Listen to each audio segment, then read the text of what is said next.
So this is what the TH-8600 looks like installed in my RZR. I have a 2019 XP4 turbo, and I decided to go ahead and install it right under the console box, little lock box there, or glove box. I know a lot of people actually take that cover off and install their radio inside there. I don't like doing that because I like that space. I like having that extra storage. And so what I did was just mount it up under it. The cup holder clearance is still pretty good, so the cup I use actually fits under there quite well. One thing you'll notice I did do is on the side here, I did go ahead and add a ground wire for the chassis of the radio. It's just good practice to do that.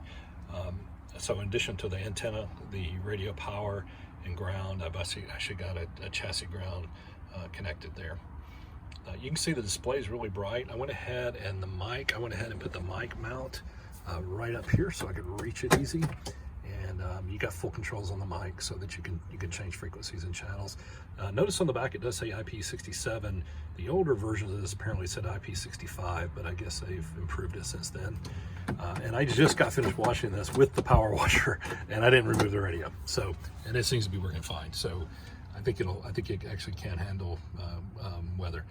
The nice thing about this bracket that's included is you can slide out this radio really easy.